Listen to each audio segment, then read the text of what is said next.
I had muted myself.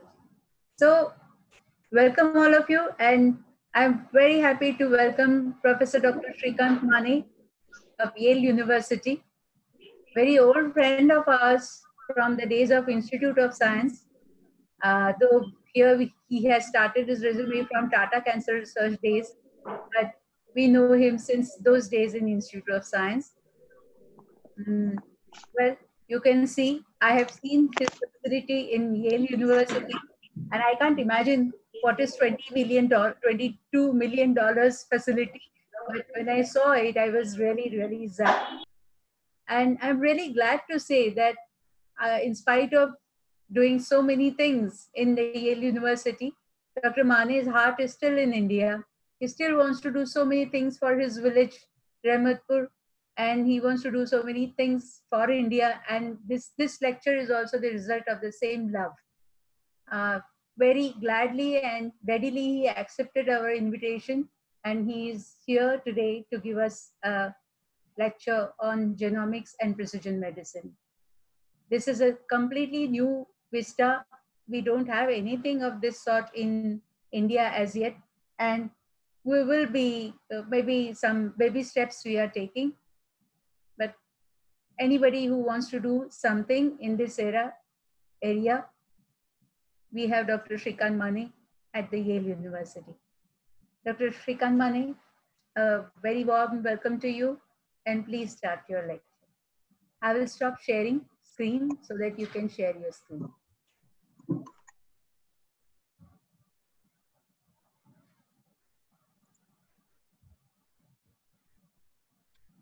Can everybody see my screen?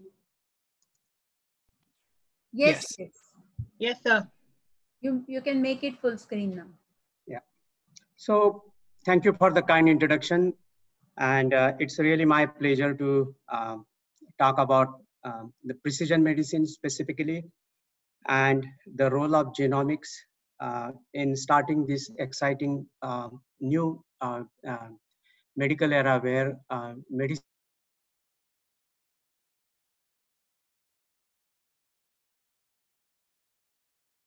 for the cancer.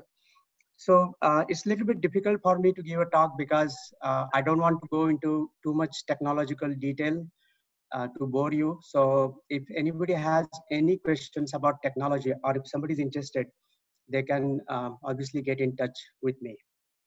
So let's start. So I usually start with this slide. I think one of this person is a very famous person you all know, is a Winston Churchill. And the other person who is jogging is also very famous in America, at least. He's considered as a father of jogging or guru of jogging. He made jogging extremely popular in the United States. He won many Olympic gold medals. However, look at his health. He was jogging, and I think he was in perfect health. His diet was perfect. Everything was perfect. But still, he died at the age of 52. He had a heart attack while he was jogging. So on the other hand, we know the personality of Winston Churchill, who was obese, and he was a chain smoker. You can see that he has a cigar in his mouth. His temper was actually very bad, and he didn't do any exercise. So he had all the characteristics of getting heart attack. Despite all these things, and he had a tremendous pressure, as you can imagine, during the Second World War, what he might have gone through. Despite this, he lived until 90 years. So what was the difference between these two people? The only difference was Mr. Churchill's family didn't have any history of cardiovascular disease, whereas Jimmy Fix had. So the point I wanted to make, the genes play extremely important role, because there is always a debate going on whether the genes are important or the environment is important. It's like a chicken and egg, which came first. So here, the point I would like to make is that the genes, when you have a defect in your genes, no matter how much you try, you are going to get that disease. It may be prolonged. And there may be some other diseases which will not express, but there are many diseases which will express only when the environment is different. And I'm sure you know that many people smoke, chain smokers, or eat tobacco all their life, but they don't get cancer. whereas somebody just does it for a year or two and they get cancer. So this is a classical example because those people who get cancer because of tobacco use, they have a predisposition for cancer. So the genes are very important.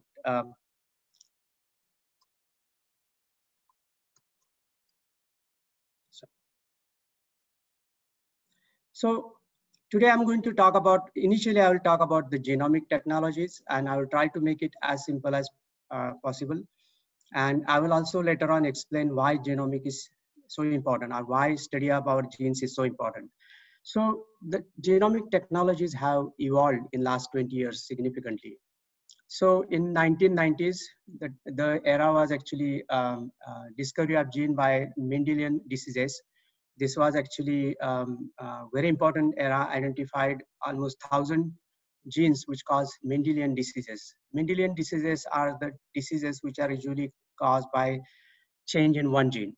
Cystic fibrosis, for example, is a very classical Mendelian disease. So the next era came discovery of common variant in common disease.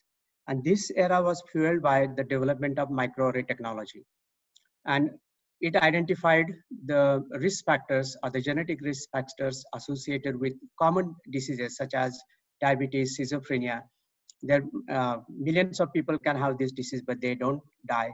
On the other hand, Mendelian diseases, almost everybody dies unless there is a treatment available. So the third era is actually what we entered about 10 years ago. And that is this era is actually high throughput DNA sequencing. And this era actually is now able to identify both disease causing variant as well as for both diseases like Mendelian diseases as well as common diseases. And very recently we started identifying the genes which are changed in cancer.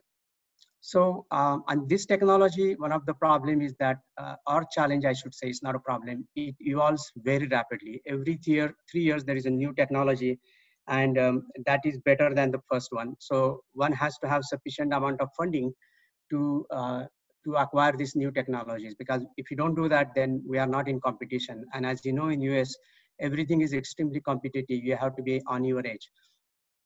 Okay, so basically, sorry.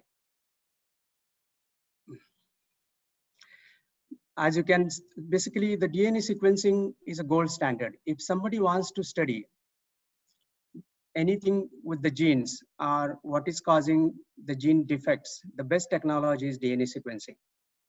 So DNA sequencing, for sequencing of one gene, it was very possible. But if one wants to sequence the entire genome means all the genes or all the DNA which is in our body, and containing all the genes is called one genome, or our genome, which has like 3 billion bases. It was like $3 billion in about 15 to 20 years ago. But as you can see here, there is a comparison between Moore's law. I don't know whether you know the Moore's law, which actually is a very well-known law in especially computer world. The processing capacity or the processing speed is doubled every 2 years. But if you see the cost of the DNA sequencing is beating Moore's law substantially. And so as the cost is coming down, people are doing more and more DNA sequencing. So the most important thing I would like to first explain, it may be very preliminary for many of you, but please bear with me because it's important to really understand these basic concepts. So why study genomics? What's the importance of genomics? First of all, proteomics, study of protein is also extremely important, but technologically, it is not possible to study all the proteins in your body, whereas it is possible to study all the genes in your body. So as you know, the genes decide who we are and control everything, control our development as well as all bodily functions. So what are genes? So genes are made up of DNA that are basically a physical and functional unit of heredity. So complete set of DNA include all of this gene is called genome. So this is a very important definition because I'll be talking about a genome a lot. So complete set of DNA including all of its genes is called a genome. So our genome approximately contains 21,000 genes. and it is passed by parents to their kids from generation to generation. So as you can see here, and this is one of the reason, if you look at the two cartoons, that we look like our parents, we talk like them, we have the same tendencies. And one of the reason knows whether any bodily feature, they are like parents. And one of the reason is that, other reason is that it's all because of the genes. We are getting the genes from our parents. So what do genes do, and how do they control our bodily functions? So genes act as a set of instructions. Basically, it's like a code. There is a code in the genes, and that code is then transcribed or translated into proteins. And proteins are like enzymes are protein, which control the function in our body, like thinking process or digestion. So here I have shown the cell on the right side. So you can see this is a nucleus, and the nucleus there is a chromosome, and in the chromosome there is a DNA, and the DNA has genes. So when body wants to make some certain protein or certain enzyme, the DNA actually makes its messenger RNA, or that, and through messenger RNA, it sends the signal to ribosomes to make a protein. So the messenger RNA has all the instructions which are derived from the DNA to make proteins. And that's how the genes control our bodily functions. So I want to go a little bit detail. So about what is genes. And so the information is actually in the form of codes, and the codes are made up of 3. You can see on the right side, like there is code 1, code 2, code 3, and each of these code actually is specifically for a particular amino acids, and the amino acids are the one which actually makes the protein.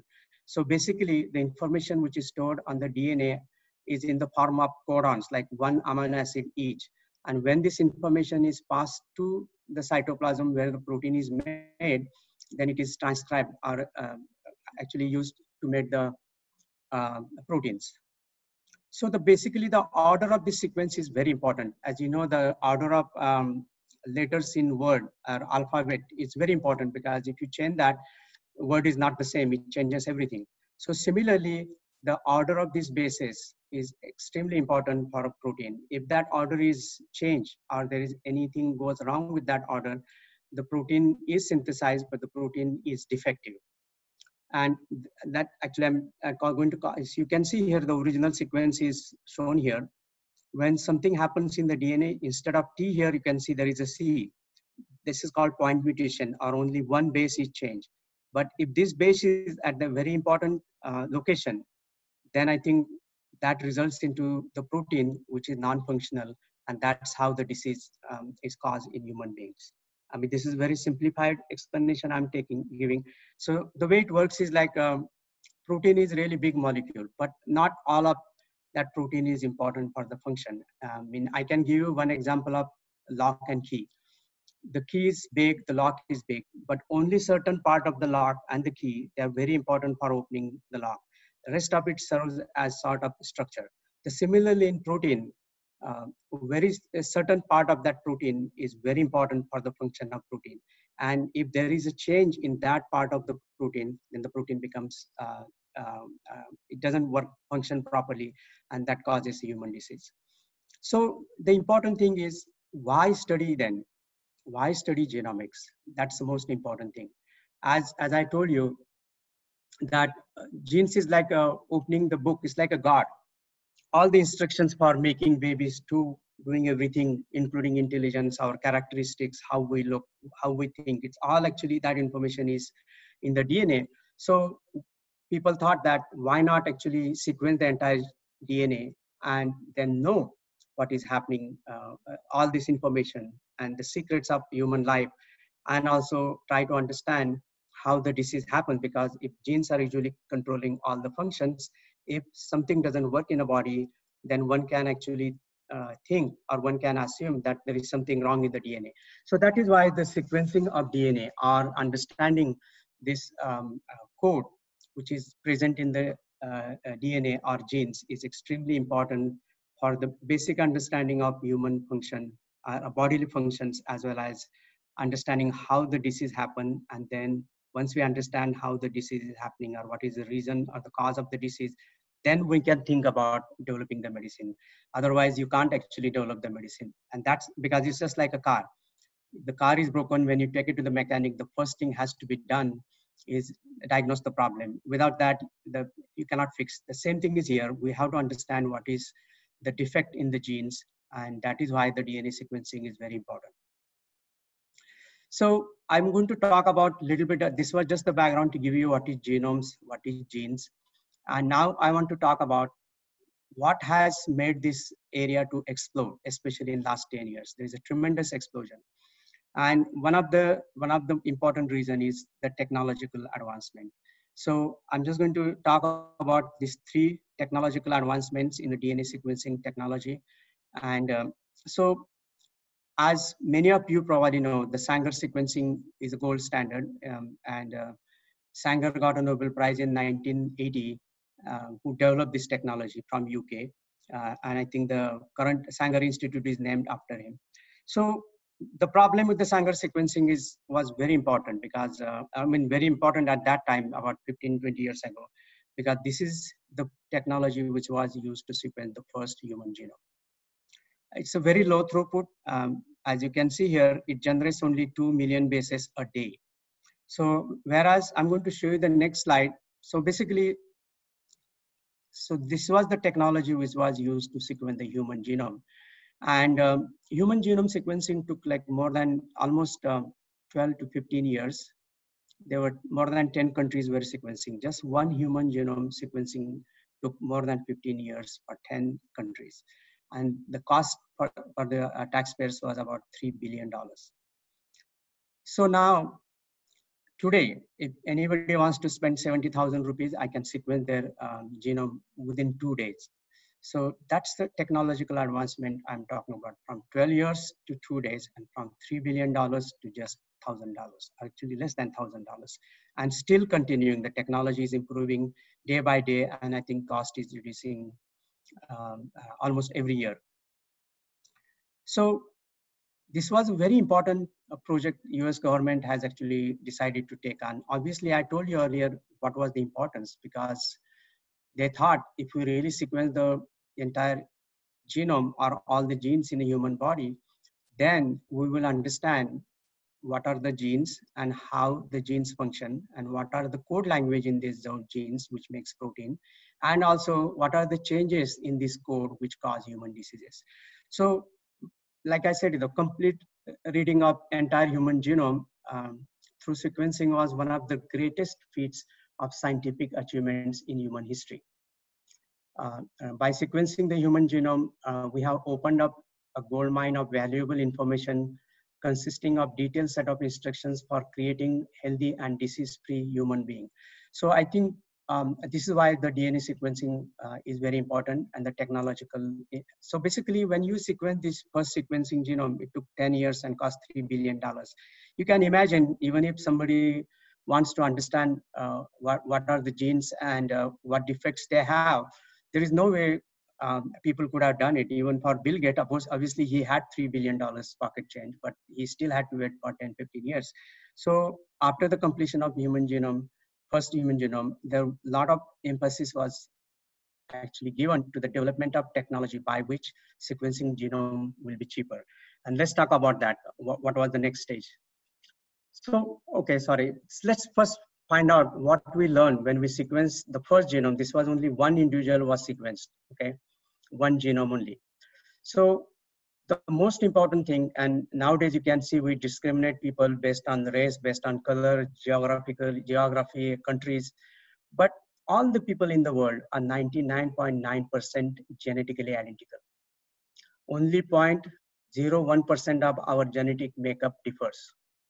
And only this very small amount of our genetic makeup really decides who we are, or makes us individuals, makes us look the way we look, our shape of the nose, color of the hair, the height, the body weight, metabolism, you can name it. Everything about us is actually determined by only a very small portion of the genome, whereas most of the genome is very identical. So, and I'll talk about this, why it is so important to understand the differences between us, and that's population genetics is actually coming up. And there are many people many human beings were sequenced by 1,000 genome projects, but as usual, India didn't participate in that because probably they didn't want to share their genetic makeup with the rest of the world. So the genome has 3.2 billion bases. Just say bases like alphabets, like A, B, C, D. There are 3.2 billion base pairs in human genome. As you know that there are two sets of chromosomes, one coming from mother, one coming from the father. So there are 3.2 billion bases. That means multiply by 2. That will be total number of bases. And only 2% of this entire genome, or 2% of 3.2 billion bases, actually is really important for our bodily functions. Basically, this is the 2% of the genome which is called exome. Actually, that is responsible for synthesizing, or that has all the genes which are required to make proteins and control our bodily function. So when I was a student in Mumbai, we used to think that 90% of this region which doesn't make protein or which is not important was always called as the junk or the dark matter for that matter. But now we are really understanding the ENCODE project, which is started by US government about 10 years ago. And we are understanding there is a lot in this region which is actually important. We just don't understand, you know. So anyway, there was a myth that we human beings have about 30,000 or 100,000 genes because there are about 100,000 proteins, and people thought one gene makes one protein. But in reality, when the human genome was sequenced, everybody was shocked to learn there are less than 30,000 genes. To be honest, precisely, there are 21,000 genes in the human genome. And function of this gene is still not known. And this is the most difficult part of the genomics, is that what all genes do, it takes enormous amount of time. So basically, we have fewer genes than rice plant. So why so? We are so evolved as compared to rice plants, and the only reason is it's called alternate splicing. Each human gene is able to make multiple type of proteins, and that's why the number of genes we have only 21,000, but they can make 100,000 proteins. So as I mentioned, that 98% of the junk, I already mentioned that to you. So our genes are also remarkably similar to those of other life forms. For example, we share 98% of our genes with chimpanzees, 90% with mice, 20% with worm, and 7% with simple bacteria. Even we actually share about 15 to 20% of our genome with cockroaches. So again, why it is like that? So as you can imagine, cockroach is also a living being. And there are many functions which happens in cockroach body that are still going on with our bodies. So what was important for the bodily function was conserved or kept by the nature. There were very few changes. And if you can see that there are blocks of DNA which are actually saved from mice, zebrafish, you can go cockroaches. And if there is a region which is really unchanged or conserved throughout the evolution, then one has to understand that is a very important region for the biology of human being or survival of human being. So I already mentioned that now it is very easy because sequencing technologies become so routine technology. We can easily identify the gene, but the problem is, or the defect in the gene, but the problem is hard to figure out what they do. Or for example, and the grant I'm writing right now is a $10 million grant, and this is what we are going to figure out. We have identified many genes which are associated with diseases like cystic fibrosis, or many other diseases, actually kidney disorders, which are very dangerous diseases, or developmental disorders. But almost 60% of these genes we identified, we really don't know what is its function. So right now we have so much data. My lab alone has about 5 petabytes of data. And so instead of just creating new data, we are going to focus now on how we can develop a system by which we can determine the function of a particular gene.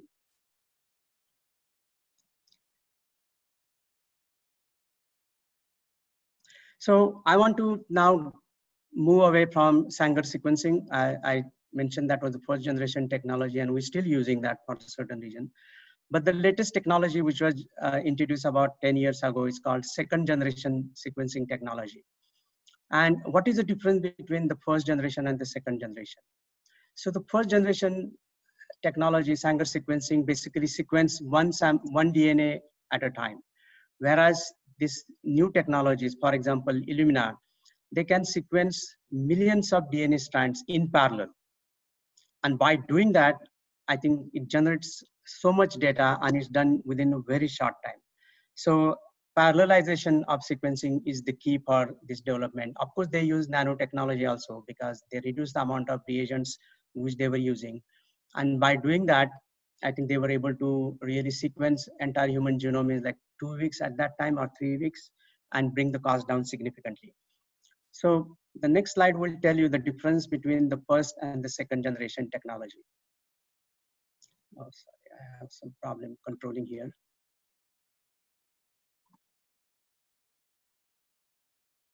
So this will really make you understand what a technological advancement it was. The first generation technology produced only 2.5 million bases in 24 hours. Whereas look at the current technology, which is NovaSeq 6000, how many billions of bases actually sequence in 24 hours. And along with this tremendous data throughput, the cost also was reduced significantly. For 1 million bases, Sanger cost about $1,500, whereas for a million bases, it cost less than 6 cents. And with NovaSeq, it's about 4 cents. So you can imagine by this technology development, the amount of data which was sequenced was increased significantly. At the same time, the cost of the sequencing came down drastically. So the next technology I want to talk about, so this is the Illumina sequencing machine. I have 4 of those. This is called the NovaSeq 6000. And you require very trained people to use this machine. And this machine costs approximately about $1 million. But one can sequence probably 200 genomes in 2 days. So this is a remarkable technology. And Illumina is the technology of choice. So how the technology has changed over the years. So when I started doing sequencing, when EL asked me to do sequencing, it was in 2008. Actually, I got first NIH grant, $2 million to buy the machine. So it was less than this, the data output, which is about 2,000 millions of read. But over the years, you can see they introduced different systems, and at every different system, they were able to increase the amount of data it produces. And currently, we are producing huge amount of data. NovaSeq, I just told you recently. And this is the beauty of this technology that that I think it keeps evolving. And Illumina is the most technological savvy company, and it has surpassed Google now. So, and I think the president and CEO is an Indian person. He's born in India, but I think he's grown in Africa somewhere. But he's already said that currently it costs about $700 to sequence a whole genome. Very soon it will be $100 per person. So I think that's a very exciting things for understanding and curing the disease. So now I want to talk about a little bit about third generation technology. This is the latest technology which is on the market. And I just got money just day before yesterday, Friday, $500,000 from NIH to buy this new machine, which is a Sequel II platform. So what's the difference? And here it's shown in this diagram. You can second generation and third generation. So this is the original piece of DNA. In second generation, this particular piece of DNA is copied into 1,000 times. It makes by doing PCR, and these 1,000 copies are actually sequenced to detect the signal. Whereas with this third generation technology, it's also called single molecular sequencing technology. The original DNA strand is sequenced as it is without amplification.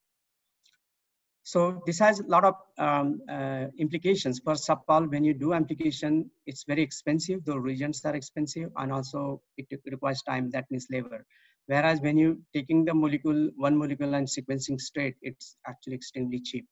Also, whatever the modifications are in the original DNA strand, one loses that information when you amplify. Whereas one can directly understand methylation is one of the topic I'll be talking later on, that very important for the human life. you can detect it with third generation sequencing technology.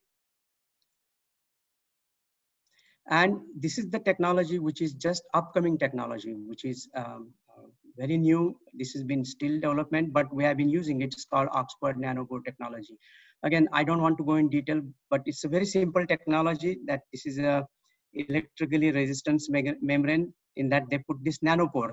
Nanopores is a protein which actually exists in our body, in our cell especially. These are the pores which allow material like food or ions to come in and out of the cell. So they use this smartly to pass on the DNA through this pore with the electric current. And while it is passing through this, then it reads and gives you what is the sequence of the DNA. So what is the beauty of this? First of all, this is a very simple technology. On the right, I have sent this laptop, and to the laptop, I have attached the nanopore machine. This is the machine. This is just the size of a memory stick or pen drive, you call that in India. So you can really put that system in your pocket and go anywhere else, especially, for example, Ebola outbreak or even for Corona outbreak. One wants to go and study in a particular region, you can just put this machine in your pocket, have a laptop, go there, take the sample and sequence right there. So this is the beauty of this technology. But the most important thing is that the cost is significantly lower. Illumina actually still costs like $600 to $700, but with this technology, cost will be less than $100. So when this happened, I think everybody will have this type of machine in their house. You know, people have been actually do the pregnancy test at house.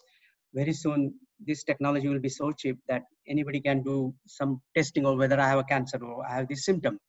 You have a cancer, so we'll be able to actually do the sequencing at home. Basically, just take a drop of blood, like diabetic people take it, put it on the machine, put a drop of the reagents, close it, and start the machine. And I think it will be able to give the sequence. And once it gives a sequence, if there is some change, the software will be able to tell you what kind of changes and what is the consequence of that change.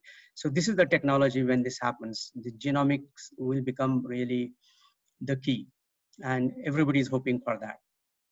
So now I want to talk to, so technological advancements. Now, what I told you just now is within such a 15 to 20 years, the technology has improved so much. The cost of DNA sequencing has reduced from $3 billion to currently $600, and very soon it will be probably less than $100. So I want to talk about my center. This is the building from outside. And this is the inside of the lab. You can see that office areas is separated, and you can see the sequencing machines here. I don't want to go detail into that, but what I want to tell you is that it's a lot of investment, and these are more than $20 million of equipment. These are the only major equipments I'm talking. This is, sorry. So this is Illumina NovaSeq. This is NovaSeq, sorry, Illumina HiSeq. There are different type of machines, and with different capacities, they are manufactured. This is the Pacific Bioscience, this Oxford Nanopore. And we also actually have the 10x Genomics, which is a single cell genomic technology, which I won't talk today. Basically, you can sequence the genome from one cell. And this is the problem, as I mentioned, why my center is called Yale Center for Genome Analysis, has kept pace with cutting edge sequencing technology. As I mentioned, you know, these machines were actually there like 5 years ago. And then last 4 years ago, they actually introduced newer machines, and they are about to introduce the next advanced system of this particular system. So it's a constant problem that constantly you have to keep changing or buying the new machines, and they are not cheap. They cost like millions of dollars. So need a lot of financial background, financial resources to really maintain this kind of a center. And the most important thing is, as you might have imagined, you know, we are sequencing probably hundreds of human genomes a day. It generates a huge amount of data. You know, it generates as I mentioned that currently I have the storage is 3 petabyte. We just deleted very old data 5 years, so that way I think we can. So this is my computer infrastructure. As you can see, the university has actually built a special room to take care of this, because this is supercomputer actually, or a cluster, you can say, generates so much heat. The cooling of this space itself costs like $100,000. per year. So you can imagine how expensive this. Obviously, along with this kind of equipment and the facility, we also need people like I have about 3 people PhD in computer science who really help me manage this computer cluster. So now I want to get into real science. So what are the discoveries which were made during the last 15 years, which has led us to the precision medicine era? And I'm really proud to say that my team is the one who started this precision era in 2005. This is a publication which is on the cover of Science here. You can see that. So I identified a gene which is responsible for causing age-related macular degeneration. So this is a disorder which is usually in the senior peoples. That as people start growing, I think this may happen to any one of us. After like 65, 70 years of age, people start losing their eyesight because of the black spots which are developed in the eye. And this is a very common problem. There are almost 20 to 30 million people in America alone, and nobody knew what's the cause. So this was the first study I had undertaken in 2004, and I think this was the last work I actually did in the lab. Nowadays, my staff doesn't allow me to enter in the lab because they know I'll make a mess, so they just don't allow. But this work actually I did it with my own hand. So we sequenced approximately 150 samples and sequenced 150 samples of the people who had this disease. And then we took this data and compared that data with a normal, so-called normal person who doesn't have disease. And by doing the comparison, as it is shown here, you can see that in the graph, most of the genes actually look same, but you can see one of these, and this is second one I won't talk. So this is particular spike you see, which is actually different than the control. And this is spike caused by a particular SNP, particular gene, which is called complement factor H. I'm making it very simple, sorry, and I'm not talking real science, but I'm just communicating the point. So please understand that. So we were able to understand, we will be able to find out the complement factor H, which is the complement cascade clotting factor, that is a different, there is some difference in these patients. And when we sequence this gene, and we're able to identify the mutation which caused disease. So until this paper was published, so this was published in 2005, the whole then human genome was sequenced in 2002. So from 2002, and the whole idea to sequence the human genome was that we were expecting we'll know all the secrets about the human life, and we will be able to figure out what's causing the disease. I mean, definitely we got a lot more information about number of genes and how similar we are to lower level of organisms. But all that thing is okay. But we were not able to, nobody was able to use this information for trying to identify the cause of the disease. In fact, there was so much criticism about this sequencing one gene, human genome, because it cost $3 billion. That's a very big amount. People were actually in the Congress, US Congress, were actually complaining, why did we waste that money, until this paper was published. So this was the first publication after the completion of human genome, where the information which was provided in that human genome, sequencing of human genome, was utilized to identify the disease causing gene. And this is why this publication is still gets the credit of starting the genomic era as well as the precision medicine era. So later on, what we did, when we started sequencing in 2008, I think we had 4 sequencing machines. We realized that, and I explained to you before, the entire genome is 3.2 billion bases. Whereas the important region in this genome is only 2%, or 30 million to 50 million bases. So we were wondering, and the cost of the whole genome was still something like $1 million. So it was still extremely expensive. So we really were interested in identifying the genes which cause human diseases. So we thought, me and Richard Lipton, I think we were collaborator on this project, why not try to identify or try not to separate just the important region of the genome from the rest of the junk. And by doing that, we were reducing it from 100% to just 1 or 2%. then the cost was manageable, and also the amount of data it generates was manageable, because as I mentioned it, data generation or the data management is a real problem, because we are continuously actually buying more and more and trying to develop new pipelines or trying to develop new ways to cramp these files. So what we did, we worked with Roche Nimblegen. In 2008 we started working. So this is the genome. You can imagine this is the whole genome, and you can see that there are two parts. This is the exons where are the genes, and this is the region where there are no genes. So we worked with them together. It took us like almost 6 months, and we were able to develop a technology by which we're able to isolate this part from the rest of the part. So you can see here. So this part was actually separated from other part, and then we were able to sequence this, and then we developed the bioinformatic analysis pipeline to understand. So this is the technology we were the first one to develop in 2009 using Roche Nimblegen. And as you can imagine, this technology is used all over the world right now, even in India. And this is used routinely in clinical as well as research purpose. So this was published in 2009, and the Miri bioinformatician and Irina, who was a lady scientist in my group, actually, she's a Russian. They work together, of course. So, and this is a real story, and this will definitely tell you the importance of this technology. One of my collaborator, Dr. Murad Ganel, who actually is the head of neurosurgery at Yale.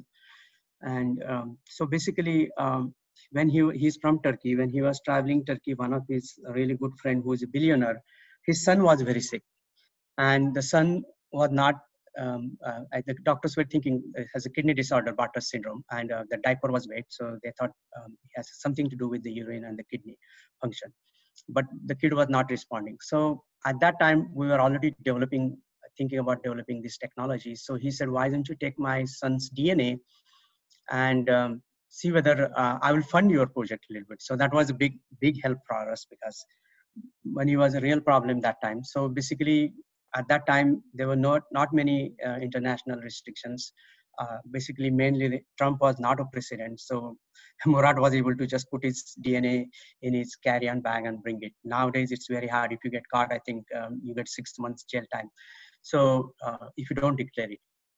So basically, we worked for like 2-3 months, and this is a real story, actually. This happened in real life. And I think, obviously imagine we were working with a very primitive technology. And when we sequenced the entire coding region or exon, we were able to identify a mutation in a different genes, which is known to cause congenital chloride diarrhea. So we realized the doctors were really beating around the wrong bush. The kid didn't have kidney disease. Instead of that, the kidney had a congenital chloride diarrhea. And so when the treatment was adjusted, the kid survived. So this was the first time we used this high throughput sequencing technology. This was the first report in the world to understand or to correct the diagnosis of a patient. And since then, this has been used all over the world to do the diagnosis now. So in short, I think this is very busy slide. I don't expect you to read. The only point I want to make it, since 2010, my center has published more than 900 publications. Probably there are about 1,400 publications. And there are about 100 publications which are in really top journals like Nature Science. And I have given you some of the list of some of these projects here. And as you can see that they are not actually only related to the medical science. There are many publications which really understand the basic biology. They are actually evolution, or how the RNA works, how virus infects. So basically, we really do all sorts of things. Obviously, the work which we do for understanding human diseases is the most, is a lot of work. It's almost 70%. The remaining work is 30%.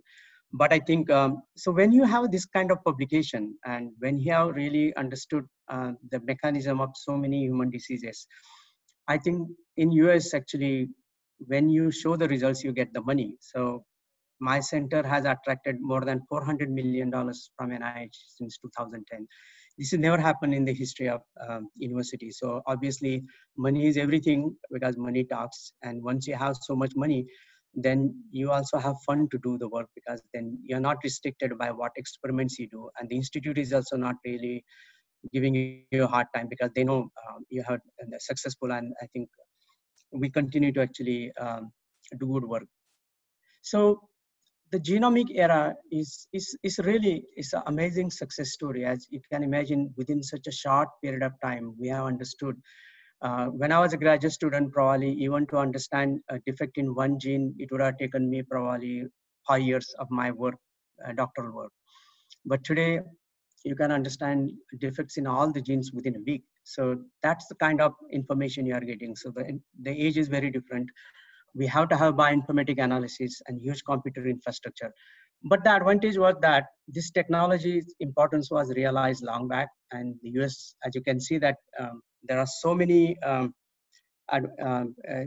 this news in top newspaper. It's time to stop obsessing about the danger of genetic information. The danger of genetic information is that genetics doesn't lie. So for example, if anybody gets hold of my DNA sequence, which I have done it, they can actually figure out, not only figure out I'm from India, from Maharashtra, I'm a Marathi, also they can figure out my name. So DNA sequencing is really key to the individual's identity. And in USA, privacy is very important, because nobody wants your health data to be released to the other people, or people which are usually in a position of making decisions about you, such as health insurance or even an employer. So privacy is very important. The people were really worried about that. And the other aspect was, who wants to know what's wrong with me? You know, we all have a tendency, okay, as long as I'm doing fine, I don't want to see whether I have a cardiac issue. I don't want to do the stress test. And so people were really scared to do this, but it changed suddenly. And people really understood. So you can see that there is newborn DNA. There are so many headlines coming. This is Scientific American, and then this was on the cover of the Time magazine, whether baby wants to know the future. So the new genetic test can point to risk, but not always a cure, obviously, because we can at this moment we can only diagnose the problem, not solve it. But I'll talk about that later.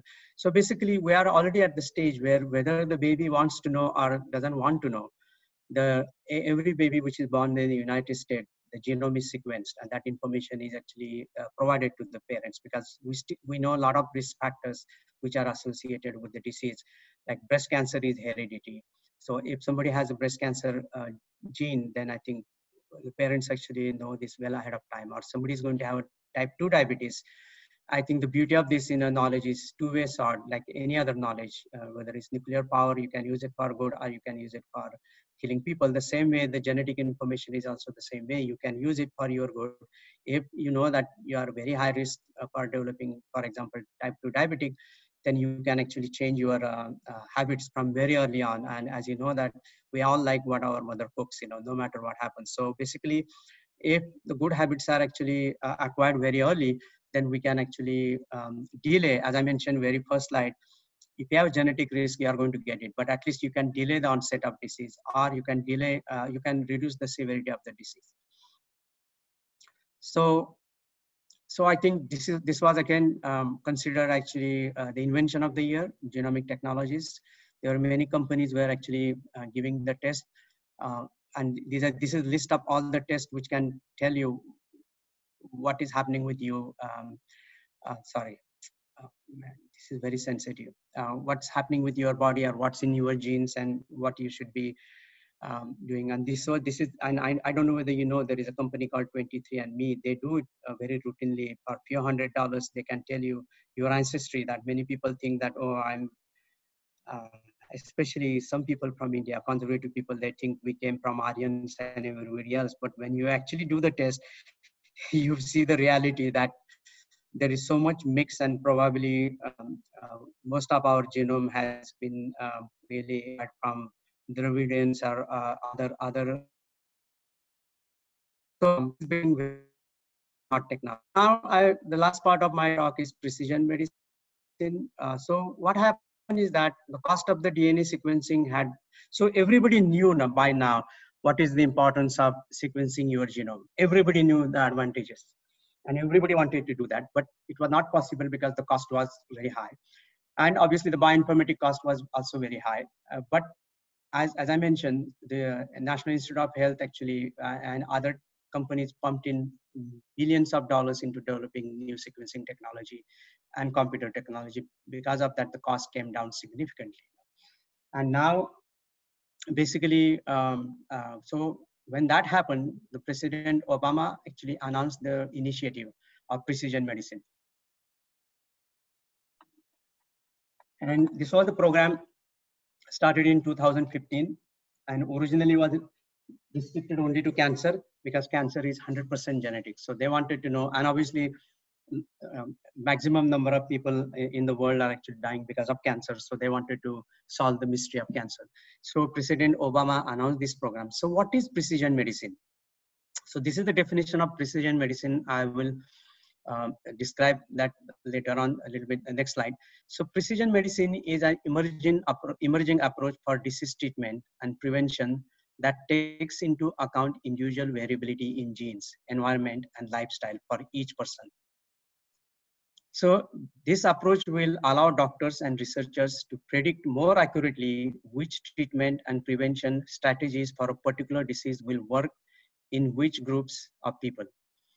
This is in contrast to one-size-fits-all approach in which disease treatment and prevention strategies are developed for the average person with less consideration for the differences between the individuals. So the next slide will actually make this very clear what is that means. So Richard Lipton, who was my collaborator and mentor, Obama asked him to start this program in country, in this US. So US program in precision medicine was started by him. And we still are collaborating together. He has now become the president of Rockefeller University, but we continue to work together. So what is precision medicine? So on the left-hand side, so left-hand side, you can see this is the traditional medicine. This is a group of people and therapy, if, for example, if all of them have headache, they all get some medicine. Tylenol is paracetamol or codeine or aspirin. But in reality, that medicine may not be effective in all. So basically, you can see here that some people will have adverse effect.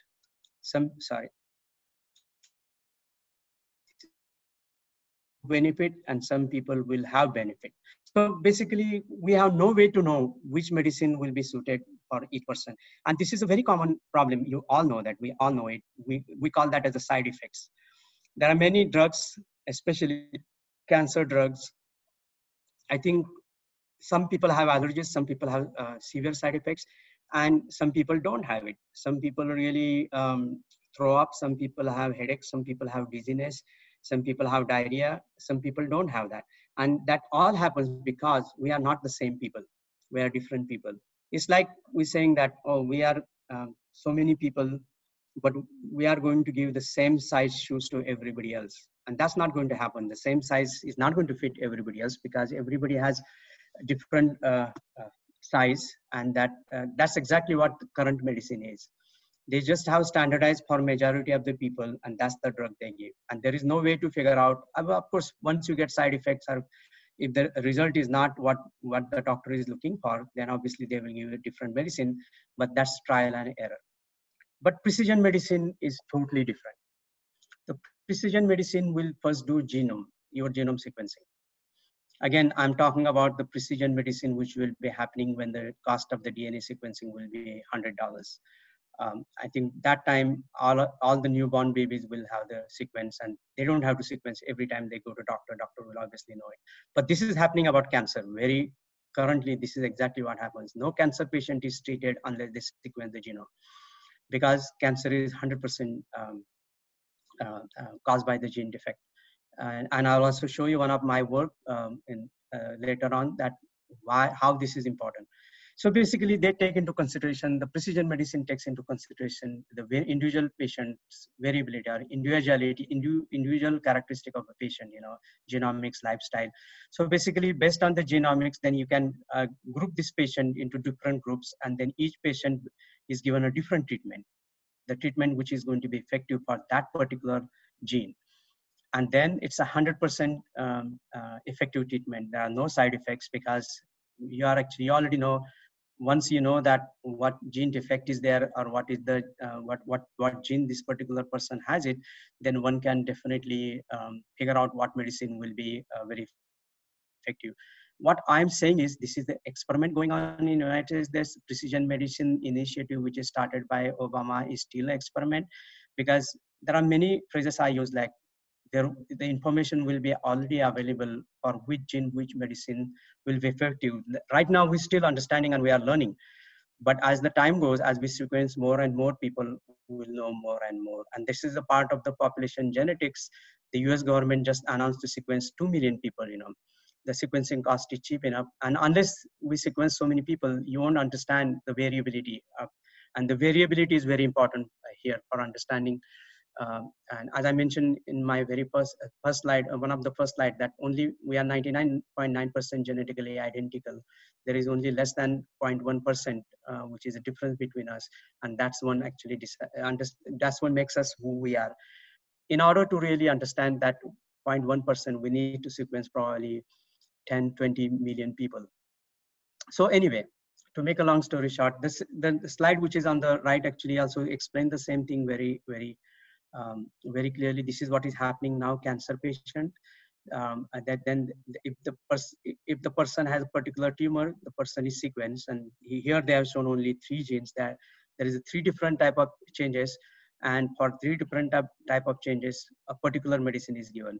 So if you give this medicine to this group or this group, it's not going to work, because this medicine is developed based on what this gene does, or what is the mechanism of action of these genes.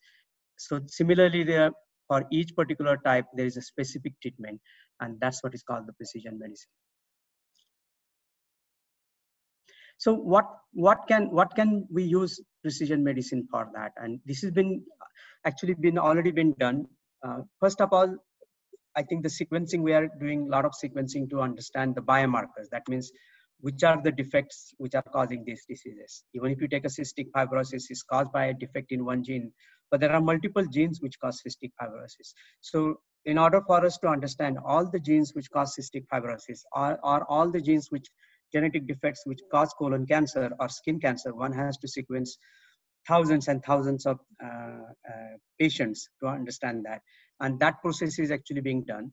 So you can also use this genomics to diagnose patient. And this doesn't lie. As I mentioned, the genomic is so specific that if somebody gets hold of my DNA sequence, they will be able to figure out this is my sequence, not my brothers, not my sisters, just me. It is that accurate. So when the diagnosis is done using genomics, it's a lot more accurate than what pathologists do. It also can classify whether it is a cancer, what grade of the cancer, or whether it is a benign tumor or non-cancerous tumor. Also, it will provide us the prognosis. What are my chances? Because once we know what is the mutation or the change in the gene which is causing this disease, say for example here colon cancer, then we know whether this gene can be treated or what are my chances. Because by then we'll have enough information that if there are 10 different genes which cause colon cancer, some genes will have a very low survival rate, whereas some genes defect are not that aggressive and they won't cause that problem. So we'll be able to tell just by looking genomic profile whether the person will survive or what are the chances of cure, and also will tell us what are the treatment, because this is called pharmacogenomics. This is getting very very popular now. There is a company called Regeneron. They are sequencing millions and millions of people to understand this pharmacogenomics. So basically, we'll be able to figure it out what type of pain medication will one for this particular person based on his genomic constitution. So it will be that precise, and that's why it is called as a precision medicine. And most of these things we are already actually doing this. Okay. So now I'm really going to give you the example of why it is important to use the genomics and how the precision medicine works. And the very first slide I'm going to talk is about melanoma, skin cancer, which is very aggressive cancer, and the survival rate is very low. Obviously, if you detect this cancer very early on, I think you can survive. So this work was actually done originally in 2009. we sequence 150 tumors and 150 matched DNA, means we take the same. Because this cancer mutations, most of the cancer mutations are not inherited. So cancer, except breast cancer and except some colon cancer, all other cancers, they don't run in the family.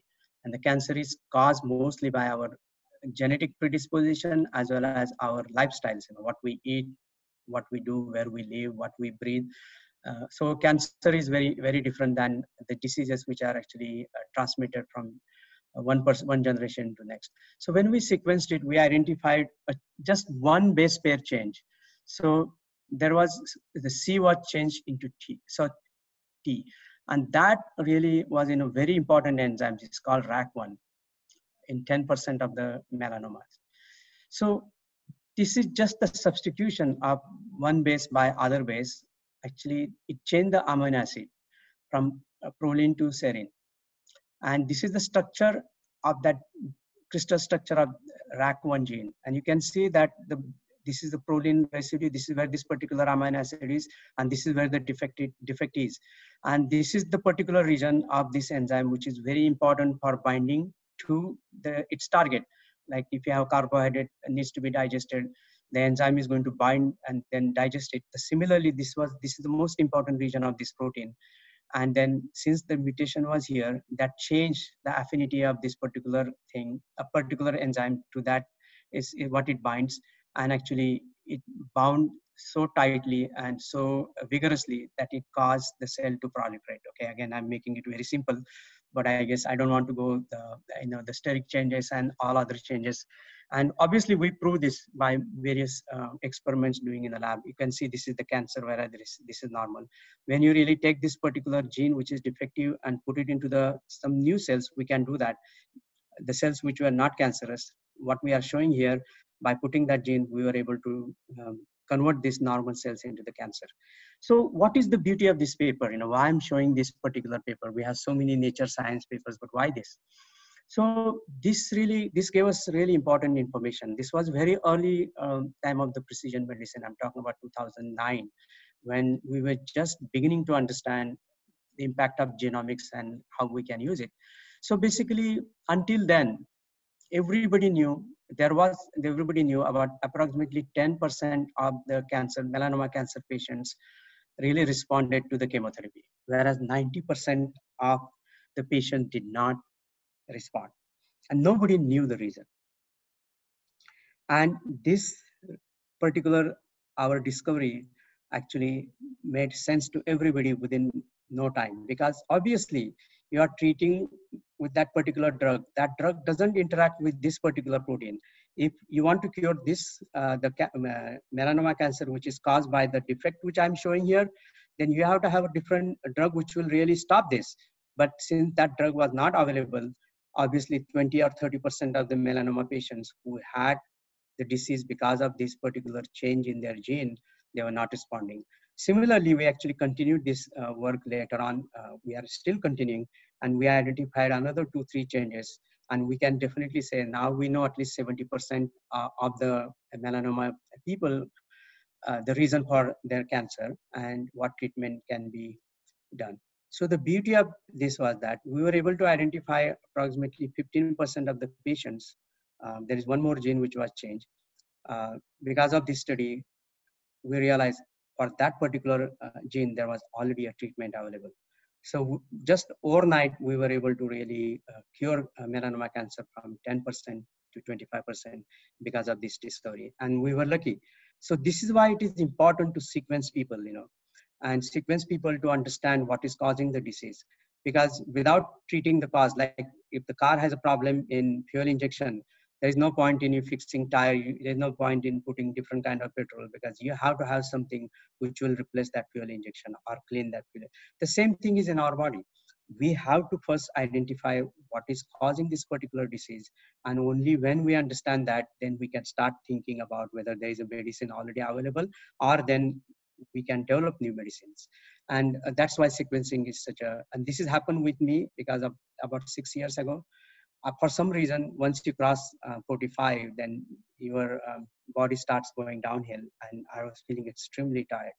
And as you can know that I'm really interacting with all these experts from world-renowned hospitals like Johns Hopkins is #1 hospital in the world, Harvard University, Yale University. All my friends, nobody, they were investigating me for 4 years. Nobody was able to fix my problem. And then I said, the hell with it. Let me sequence my own genome.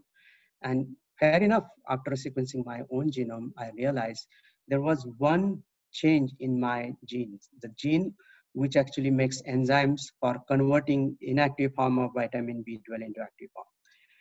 And vitamin B12 is very important for energy metabolism and especially and also psychiatric well-being.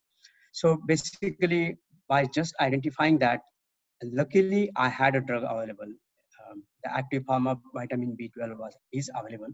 So I started taking, and you'll be surprised, within 4 days, I was totally different person. I was back to normal.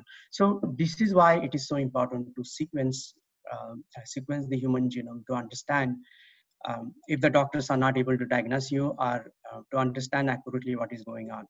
So every person which is actually cancer people, actually they are actually being sequenced.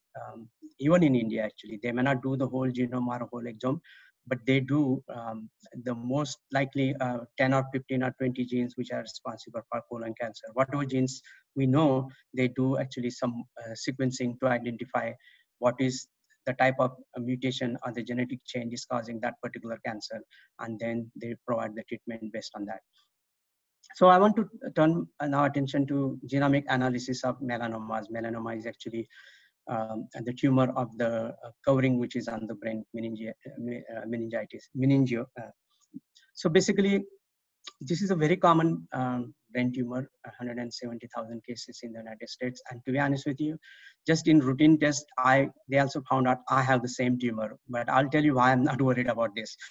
So most of these tumors are benign, but some of them become cancerous. So we decided to find out which tumor really is cancerous based on its genetic makeup. So we sequenced the patient and we identified like 5 mutations or 5 genes which are responsible for this meningiomas, and they are listed here, NF2, and these are other 4 genes. So what was the interesting discovery we had, that the tumors mutated in each of these genes were located at a very specific region of the brain. So for example, the tumors which were actually caused by mutation NF2 were always located in the posterior region, cerebellar or cerebellar hemispheres. Okay, whereas the tumors which were caused by changes in these genes were located in some anterior regions, anterior and medial skull base. So basically, this was a very remarkable discovery, that basically just by looking at the region where the tumor is, meningioma, one can really identify whether it is cancerous or non-cancerous. So the next slide very clearly says the non-NF2 tumors, which are not cancerous, they are benign tumors. If you really look at the location of these tumors and identify that these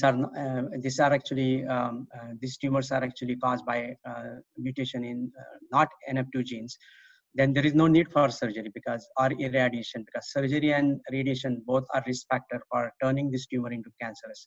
So this is a good candidate for chemotherapy rather than surgery. Okay.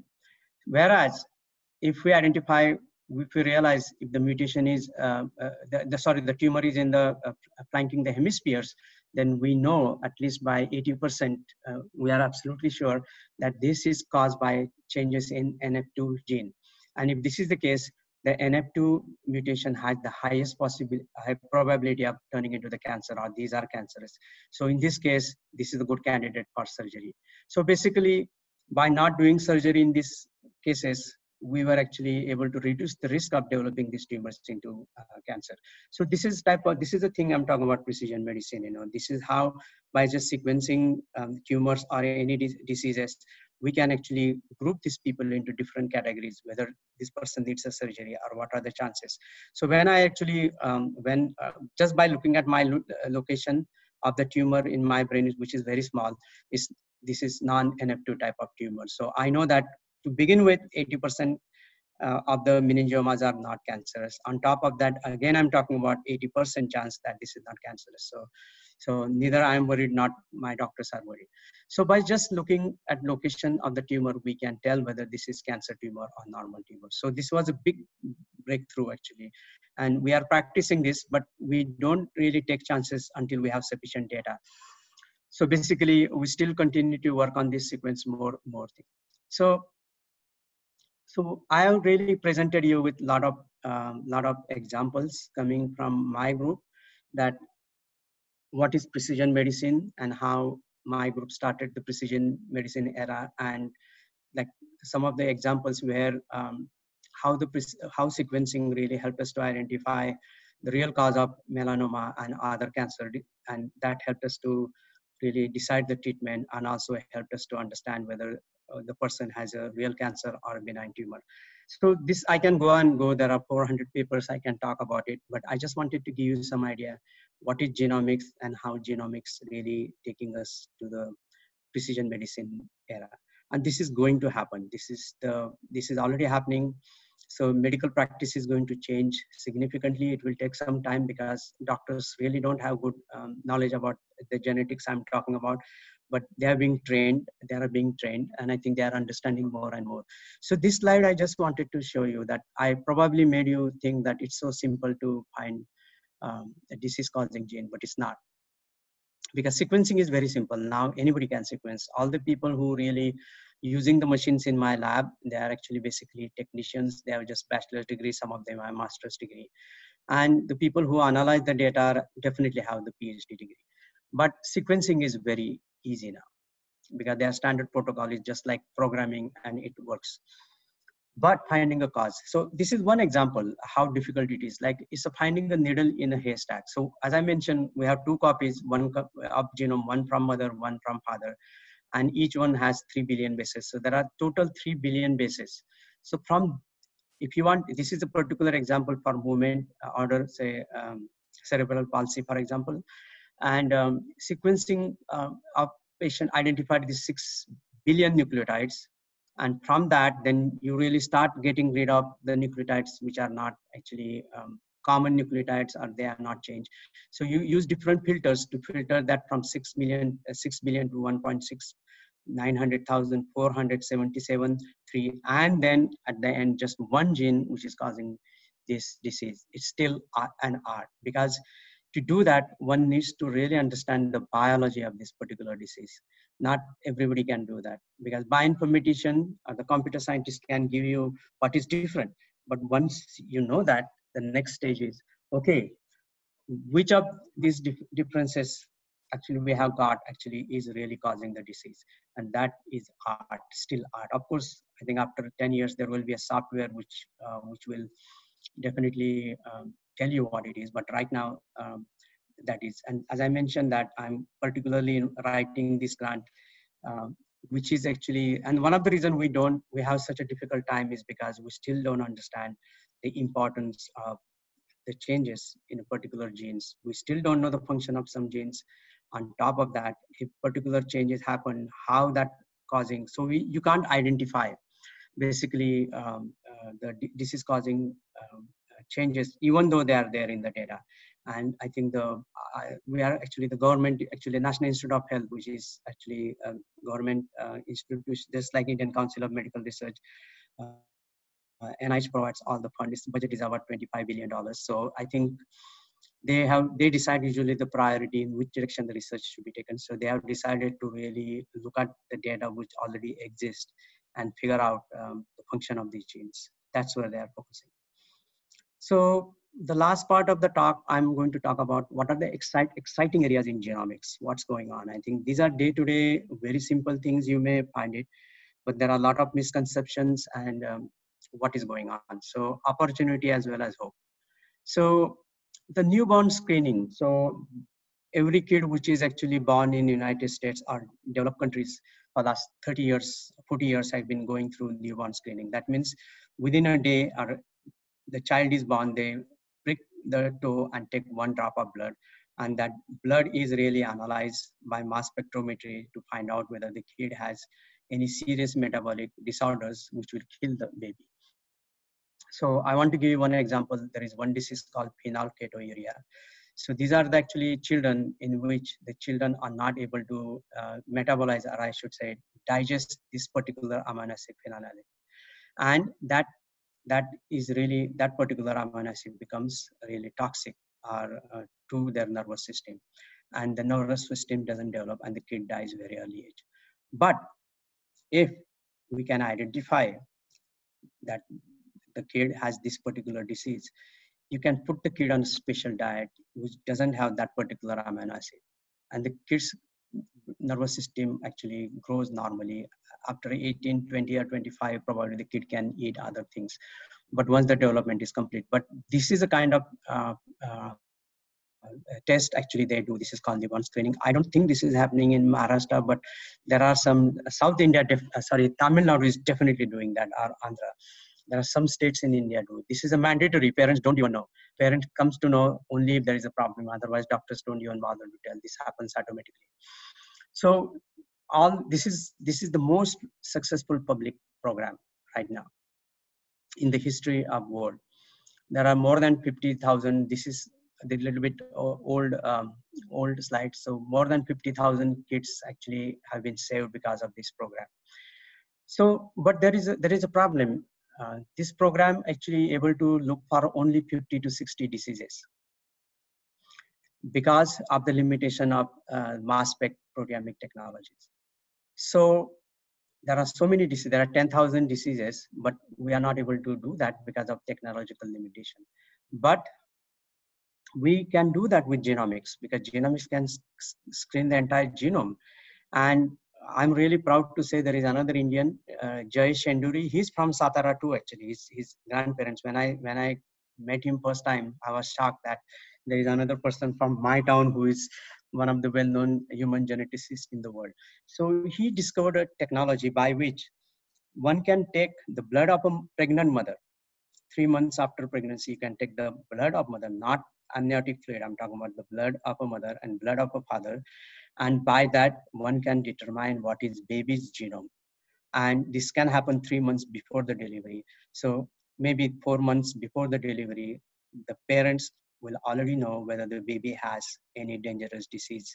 They will have a lot of options at that stage, So this is the power of this technology, whether you want it or not.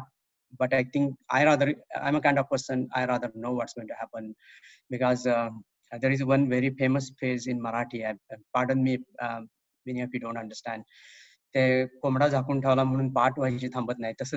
somebody has a particular mutation and the disease is going to happen, by just not knowing it, it's not going to work. It's going to happen. So might as well know that it's going to happen, so I can at least take some precautions.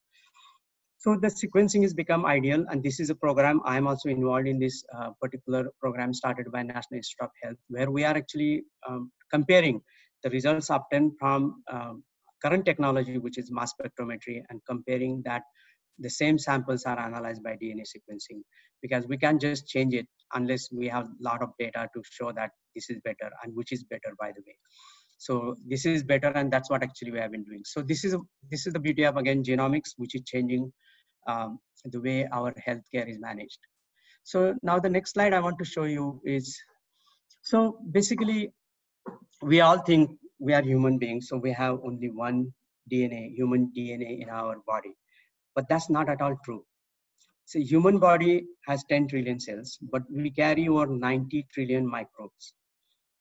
And these microbes have their own DNA. And it's known, I think I knew it even when in college, there are some symbiotic bacteria which resides in our gut.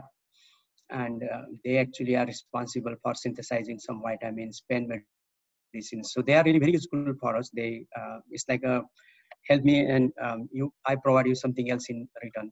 So this kind of a relationship, there are many bacteria. So, and the bacteria are very important. The bacteria which are in our body, they're very important for our health. And we have been finding out, like, for example, diabetes too.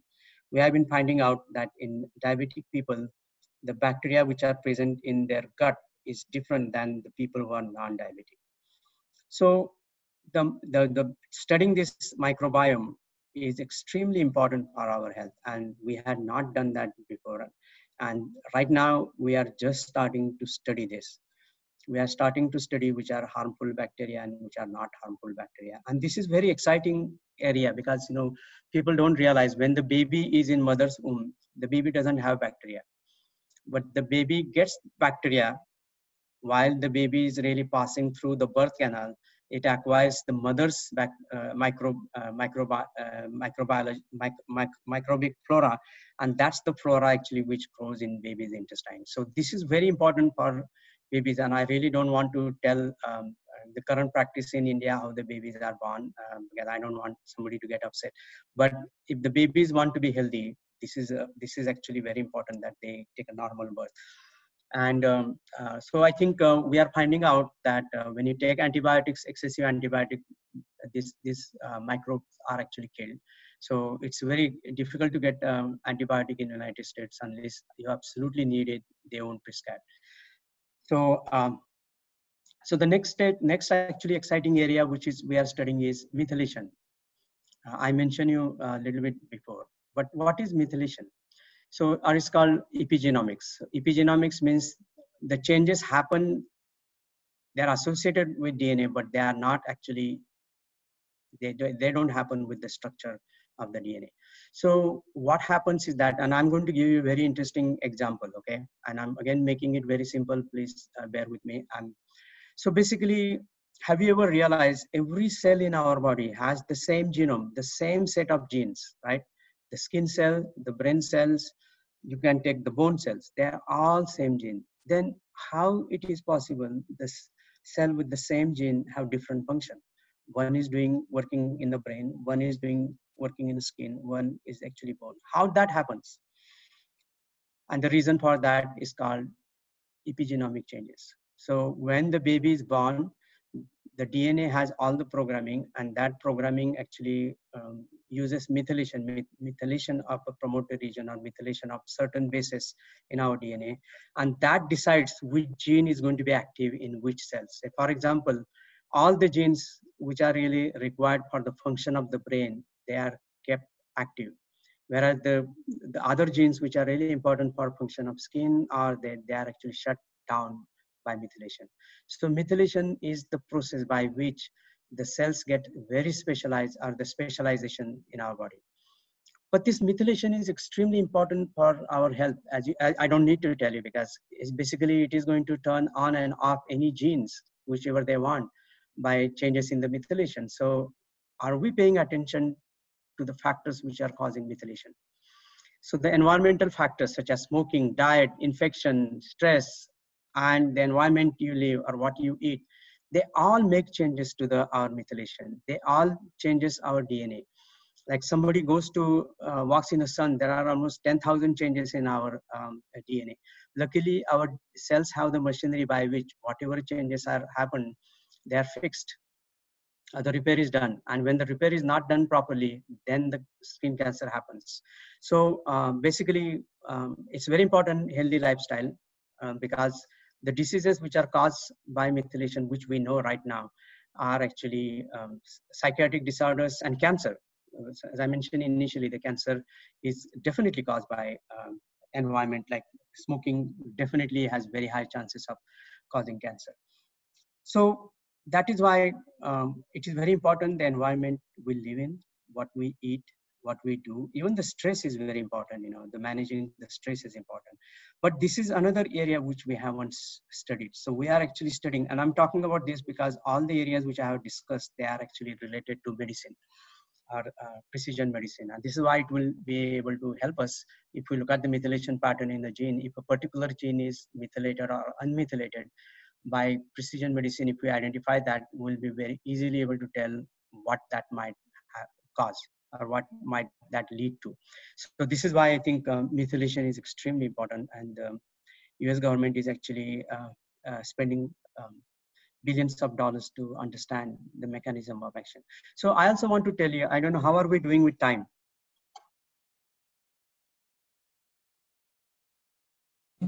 It's 10:30 here, so we are almost at the end of it. Okay, so I'll finish it in next 5 minutes. So methylation also is very important. Stress, I mentioned that if somebody really goes through so basically this methylation is not passed from generation to generation. That was our understanding. But now we are actually understanding that there are certain cases when the stress or memory is so traumatic that it remains. Say, for example, some kid witnessing a murder, and those changes, methylation changes, are actually permanent, and they go from generation to generation. And the last thing I want to tell you, I explained to you all these things, okay? This is a particular genetic defect causes this disease. But then if you can't fix it, what's the use of that? Obviously, this fix has to come from two different things. The one fix has to come from developing medicines which will block that abnormal protein. And there is another way. The CRISPR is the latest technology which is just discovered here in the United States, and I'm sure everybody knows in India too. It's about like last 5-6 years ago. This is a powerful gene editing technology, and this is the biggest game changer since the PCR. So we have ability to change the dangerous changes happen in the gene defects. We can do that, but we can do that only in a single cell. We can do in an entire body or organ. So this is why if there is a history of family history of a particular disease, we can actually look for the genome of sperms and eggs, and then if there is that particular genetic mutation, one can actually go and just like the word we change, if there is a misspelling, you can go and change the structure, make it to normal, and then put the embryo back and starts growing. So this is absolutely possible. And this has been already done. There is one scientist in China developed a baby or animal, I think, which was resistant for HIV infection. Obviously, this is a very dangerous technology because you are actually becoming a god, right? Because if somebody wants, hey, we'll very soon know the genes involved in intelligence or genes involved in criminal behavior, and you can really order your babies to be made. Like I want a criminal baby, I want a super sportsman, and this is possible, because of this technology. So we are going, it's going to be really, we are all going to be God. And the last slide, I want to tell you what we are doing for Corona.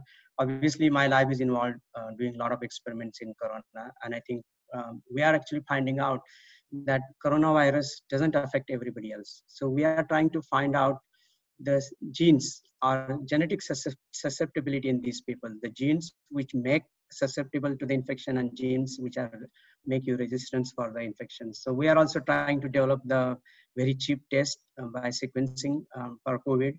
And there are actually, we are also working on Kawasaki disease, and it is mostly called like COVID-related infection in the children. And it's a very exciting time right now. So I would like to stop here and want to thank you for patiently listening. And I hope you were able to understand what I was saying. And if you have any questions, I'll be more than happy to answer them.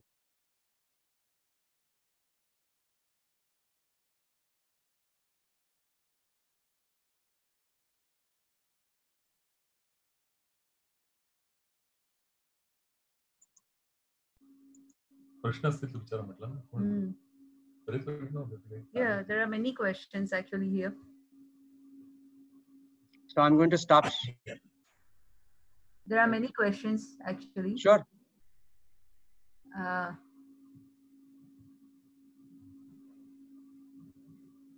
Go ahead. Can you see the chat box? No, I'm just getting, I'm still looking at. Okay, not really. Well, I can get into that. Epigenetics also plays a role in cancer along with it being hereditary. Can you explain something about it? Is precision medicine a part of Genome Project? Mutations may happen by environmental effects. Then the individual has to sequence the DNA every time of personalities. Personalized medicine. Well. Okay, I can see that. So let's obviously methylation. What it does, it by methylating a particular gene, it shuts off that gene, and that definitely leads to cancer, depending upon. So that's why methylation is very important, because it's controlling mostly all our genes. And I mentioned there are two types of mutations. One is inherited; they go from generation to generation, from families in a family. And there are other mutations such as cancer, which just happen in the tissue, but they don't happen in the germline, like sperm and egg, so they are not transmitted from generation to generation. For that kind of things, I think you need to take that particular tissue and sequence it, because if you want to understand, um, what is the cause of the disease. Definitely the very first one I'm reading, sorry, I'm not even starting from start. Dr. Vijay Shinde here asks, what is genetic engineering? Can you correct genetic mutation responsible for a particular disease state to achieve a cure? Well, I think I just mentioned the second last slide was CRISPR, because again, you can do that, but you can do that only in few cells, not in the entire organ, because we don't have technology that we can achieve this in millions of cells. So in future, we'll be able to do that. But currently, we can still engineer the genes by using RNAi technology, which actually binds to the particular mRNA and stops making it protein. So there are other genetic engineering drugs which are available currently in the market. It's a very pragmatic question. Sir, are your papers available on PubMed or NCBI? What is available on PubMed? Your papers. Of course, I have about 180 publications. They're all on PubMed.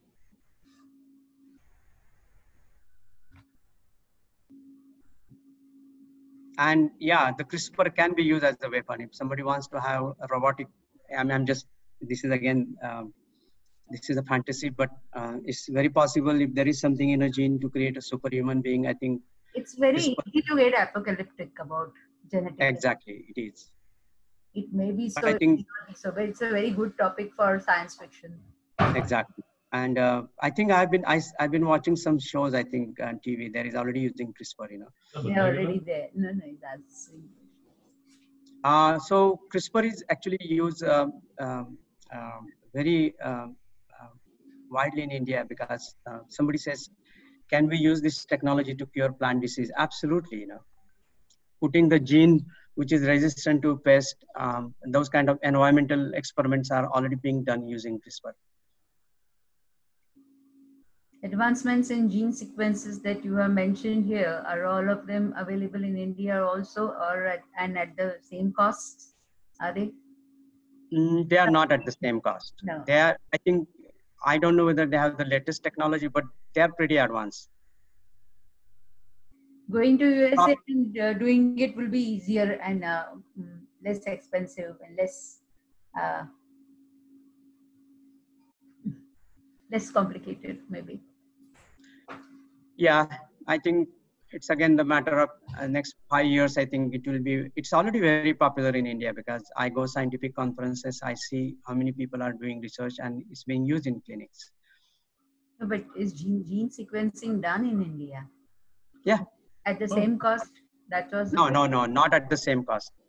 So how costly is it? And is it easily I think the biggest challenge is that when the Indian government, I think, charges 25 to 30% tax on all the equipments and the reagents. So right there, it's 30% more. What about the permissions? Permission, actually, I inaugurated the genomic medicine branch at Jahangir Hospital in Pune. Okay. All the cancer patients are being tested genomically in India. Oh. So, yeah. Okay, I think if you could share your email, and would you find time to answer on email? Well, it all depends, because I have a big deadline, July 15th. Some of the questions I may not be able to answer, but I usually I will get back, maybe later, but I'll get back, because if you really scientific questions, not very raw, like not very basic questions, some of the doctors and researchers, then you can forward it to InstuSend Trust. We will run through a sieve and forward them to Dr. Mane. Actually, I can share my email. I don't think anybody will take disadvantage. So my first name, Shrikant, SHRIKANT, dot my last name, MANE, at yale.edu.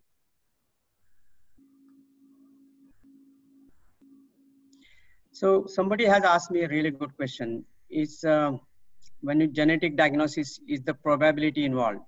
yes and no. If many of these mutations actually have 100% probability. So there are some gray areas. Then I think there it is a probability case.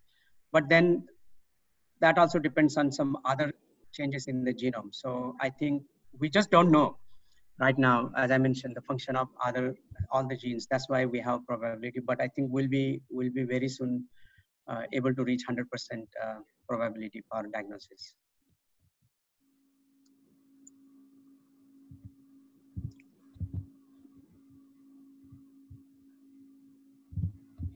Or mutations do occur birth. That's called somatic, and that's how cancer happens, right?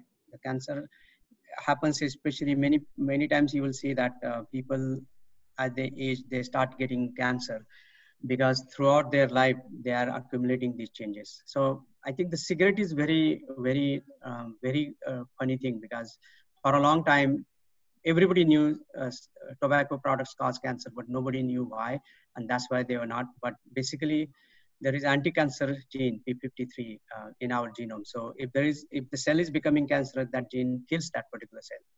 But tobacco products actually kill that anti-cancer gene. So it's very interesting. So that's how they got the tobacco lobby. Okay, I think that should be all. I have typed your email ID here. You may copy paste it. And thank you, Dr. Mane. Thank you very much. Okay, goodbye. Good night. Maybe some other time, with if you come across, if you find some really new techniques which Sure. should know, we will meet again. Sure. Thank you. Good Bye. night.